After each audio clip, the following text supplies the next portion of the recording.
نبی صلی اللہ علیہ وسلم نے ارشاد فرمایا، ایک قبر کے قریب سے گزرے، دو قبریں تھیں، آپ نے فرمایا کہ ان دونوں کو عذاب قبر ہو رہا ہے، وما يعذبان من کبیر، فرمایا ایسا گناہ نہیں ہے جس کو لوگ بڑا سمجھتے ہوں، ایسا گناہ جو بہت چھوٹا سمجھا جاتا ہے اور اس گناہ کی وجہ سے ان کو عذاب قبر ہو رہا ہے۔ دیکھو کبھی صغیرہ گناہ کی بیس پر اللہ آگ کا عذاب نہیں دیتے، تو حدیث میں جو آتا ہے نا بڑے گناہ کی بیس پہ نہیں، چھوٹے گناہ یعنی بڑے گناہ کی وجہ سے نہیں ہو رہا، تو مطلب یہ ہے کہ ایسا بڑا جس کو لوگ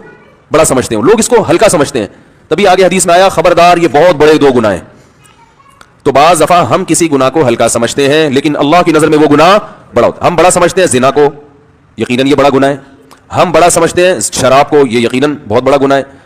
ہم بڑا سمجھتے ہیں قتل کرنے کو، یقیناً بہت بڑا گناہ ہے، نماز قضا کرنا بہت بڑا گناہ ہے، شرک کرنا، والدین کو اذیت پہنچانا، لیکن کچھ گناہ ایسے ہیں جو ہیں تو بڑے مگر سمجھے جاتے ہیں چھوٹے۔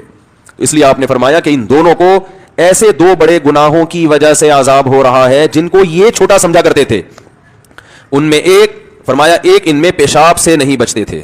پیشاب سے احتیاط، اسلام میں طہارت کی بہت ویلیو ہے، کہیں بھی کھڑے ہو کر دھار مار دی اور چھینٹیں پڑ رہی ہیں، کوئی فکر ہی نہیں ہے۔ تو خیر میں جلدی سے اصل موضوع کی طرف آتا ہوں۔ رسول اللہ صلی اللہ علیہ وسلم نے ارشاد فرمایا کہ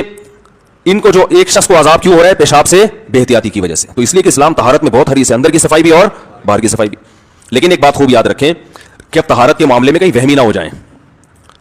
واش روم میں اتنا تھوڑا سا خیال کریں، چھینٹے میٹے نہ پڑیں، اب اتنا زیادہ نہیں کہ واش روم سے باہر ہی نہیں نکل رہے، یہ کوئی چھینٹ نہ پڑ گئی ہو یہ پھر پاگل ہو جاتے ہیں لوگ، اس کی اجازت نہیں ہے۔ حضرت زین العابدین کا نام سنا ہوگا آپ نے، بہت بڑے بزرگ گزرے ہیں، تو وہ کیا کرتے تھے کہ امام زین العابدین جن کو کہا جاتا ہے، حضرت حسین جب کربلا میں شہید ہوئے نا تو ان کی نرینہ اولاد میں وہی بچے تھے، تو وہ کیا کرتے تھے احتیاط کی وجہ سے کہ جب انہوں نے پیشاب کے بارے میں حدیثیں سنی تو ایک بوتل رکھتے تھے اپنے ساتھ، جب بھی پیشاب کرتے اس بوتل کے اندر کرتے تاکہ چھینٹے نہ پڑے۔ پھر لوگوں نے ان کو منع کیا، پھر انہوں نے خود یہ عمل چھوڑ دیا، انہوں نے فرمایا کہ جو مجھ سے بہتر تھے محمد صلی اللہ علیہ وسلم، انہوں نے جب اتنی زیادہ احتیاط نہیں کی ہے، وہ بھی نارمل کہیں بھی آپ صلی اللہ علیہ وسلم جب پیشاب فرمایا کرتے تھے نرم جگہ تلاش کرتے تھے، بس اتنی احتیاط کیا ہے کافی ہے۔ تو واش روم میں اب ایسا نہ ہو کہ وہمی بن جائیں، احتیاط کریں، ایسے جو بالکل کھڑے ہوئے دھاڑے مار رہے ہیں اور چھینٹیں ادھر سے ادھر، ان لوگوں کو روکا گیا اس عمل سے۔ بہت باریک باریک کبھی چھینٹیں پڑ بھی جائیں تو علماء کہتے ہیں وہ معاف ہیں، کیونکہ اس سے بچنا ممکن نہیں ہے۔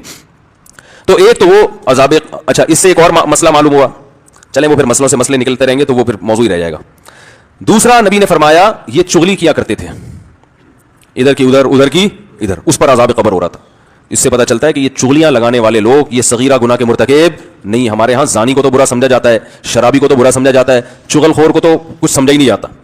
حالانکہ یہ چغل خور ایسی لڑائیاں لڑواتا ہے نا، ایسی لڑائیاں لڑواتا ہے، ایسے آپس میں محبتوں کو نفرت سے تبدیل کرتا ہے۔ یہ امپلائی کو اپنے باس سے لڑوا دے گا، کلاس فیلوز کو آپس میں لڑوا دے گا، بھائی کو بھائی سے لڑوا دے گا، شوہر بیوی کو شوہر سے لڑوا دے گا، ساس کو بہو سے، اور داماد، اور یہ سب